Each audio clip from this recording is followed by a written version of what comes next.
Hey everybody, so I'm going to do a quick paranormal vlog for you guys tonight while I can still remember, while it's still fresh in my brain. I went to a wedding tonight and one of my cousins that was there, she has a foreign exchange student that's living with her, or has been living with her for the school year, from Germany. And I actually met her in around Christmas time, December. We had like a girls' night with my cousins and stuff, and she joined in, and so I got to know her a little bit back then. And so we were just like hanging out, catching up at the wedding and talking, hanging out and stuff. And you know, we got to talking about, you know, her school year and when school's out, and she was telling me how, you know, she has like a week left or whatever, and then she graduates. And she's really excited because her parents are coming to visit and they're gonna go take like a tour of California, like all the major cities and stuff. And I was telling her how I was from California, and we were talking about San Francisco, because she went to San Francisco once and she loved it. Like, she was like, you know, starstruck, and like, you know, all the major, you know, Golden Gate Bridge and the major touristy attraction things, you know. And then I asked her, I was like, have you been to Alcatraz? Did you go there? And she said she went on the ferry and they rode around the island, you know, but they didn't go to it. And she really had no desire to go. And she was telling me that the reason is because back in Germany, she went for school for a field trip. She went to, it was a couple years ago, to Auschwitz. Auschwitz. Is that how you say it? Auschwitz. You know what I'm talking about. They went there, and before she went, they had been learning about it in school, and she had no desire to go. She did not want to go, like, at all. And she begged her mom not to let her go. She's like, please don't, I don't want to go. I want to stay home. And her mom was like, no, it'll be a good experience, and you have to go, you have to go. So she went, and she said it was okay, you know, when they arrived there and stuff. I guess they stayed somewhere close to it. From what I can at least understand from, you know, she speaks pretty good English, but it's kind of hard to understand put some things together. And I'm sure it's hard for her to kind of explain a few things too, but she said it felt like wherever you went there, like, you couldn't see anybody, but it felt like there was so much, like a bunch of people there, like, watching you. She said that she felt like she was being watched constantly, like, followed, and she said it was just the most uncomfortable feeling. And she said she doesn't really believe in, like, ghosts or things, and the way she actually described it was, she knows there's nobody there, like, there's no one there, but it felt like someone was there, so, like, there's something watching her. So she said it was just really, really scary. And she was telling me that her last name is a Jewish name, and in the museum part of Auschwitz, I don't know how to say it, I'm sorry, there's part of the museum, there's a display, like, glass cases full of suitcases, and all the suitcases have the last names of people on them, and she saw her last name. And she said after that, she panicked and freaked out, and she was like, I'm done, I don't want to be here anymore. And I think from what I understood, it was like a 2-day thing, I'm not entirely sure, but she was saying that she ended up just staying wherever they were staying or something, and not going for more tours or anything for the next day or whatever. And ever since then, she can't sleep. I mean, she can sleep, but like, she has a hard time sleeping. She would have like lucid dreams, bad dreams. She would wake up thinking someone was in her room, and you know, she has to sleep with a light on. For the first part of it, she had to sleep with somebody in the room, and she can only sleep on, like, if there's a 2-level house, she has to sleep on the top level with the light on, you know.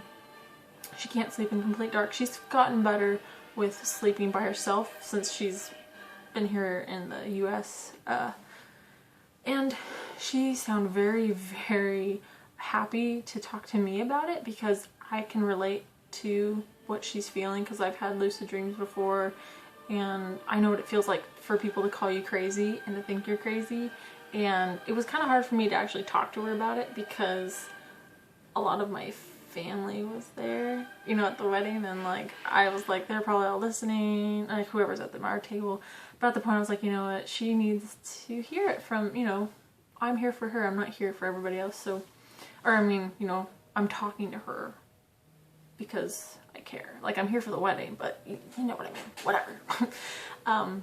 But she sounded, you know, she was like, it's so cool to actually meet somebody else who doesn't think I'm crazy and who understands. Like, she was saying how cool it was because her mom actually was going to take her to like a psychiatrist or have her something like tests done or something, you know, like, because her mom thought she was crazy, you know, and she's like, my mom probably still thinks I'm crazy.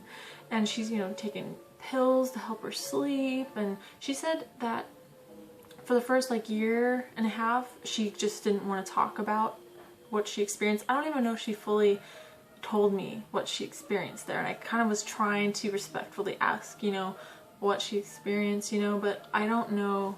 I don't even know if she really knows what she experienced, but it wasn't good. She was terrified. She said she's finally able to talk about it.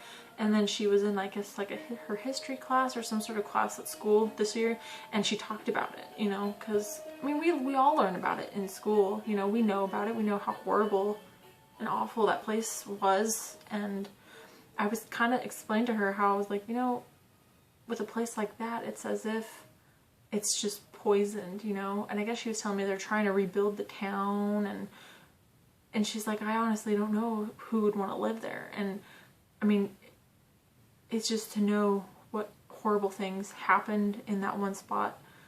I mean, who would want to live there and start over? But I was telling her it's almost like the ground's tainted, you know, and it's like so full of traumatic history that it's just thick in the air. And she was saying it was like, it's imprinted on her as soon as she saw the suitcase with her last name on it. She said it was just trippy. She was telling me she talked to her grandfather about it, and her grandfather is able to get the, like, there's like archives or something on to find out if you're related to somebody, you know, by looking up your last name, like going to your family history and stuff. Her grandfather hasn't done it yet, but she's not sure if she wants to know or not. She's not sure if it will help her or if it'll make it worse. So she's kind of in that, you know, or she's just unsure, but she's comfortable talking about it now, you know. And I just wanted to share that with you guys because I thought it was just really, I don't know anybody from out of the country, you know, like I've never talked to anybody, and it's really crazy to think that she's, you know, that's like normal there. You go to a field trip there, it'd be like, you know, I went to a field trip to Alcatraz. I mean, that's crazy, right? I mean, there's some old historic places back in my hometown of California that I went to that are totally freaking haunted too. So what's up with schools taking us to haunted places? I mean, it's history, but it's like crazy, you know. But that's like one of the crazy things in history, you know, to go to. Like, I'm almost intrigued, like, man, I want to go there and see it, but she made it sound like it was very, very, very, very terrifying. And especially since she doesn't necessarily believe that there are ghosts or that a place can be haunted, but it kind of makes her question it because when she was there, she said it was thick in the air, like wherever you go, it's like someone's following you, like watching you. And she said her sleeping problems only got bad as after that. So she said if she had sleeping problems before, it only escalated after this. So, and it's something she still struggles with. And I mean, sometimes I have nights, honestly, where I'll wake up and it's almost like an anxiety or panic, and I have to, you know, turn on the TV or, you know, but now since I'm married, I kind of like, oh, I don't want to disturb him, so I'll just grin and bear it or whatever, you know, so I'll like go on my phone or, it's a lot better actually having him next to me in bed because I know, oh, there's someone here, so I'm not sleeping alone. It was worse when, you know, I lived with my dad and I was by myself in my room, so I would always turn the TV on, you know, like I'd wake up from some sort of panic, I don't know.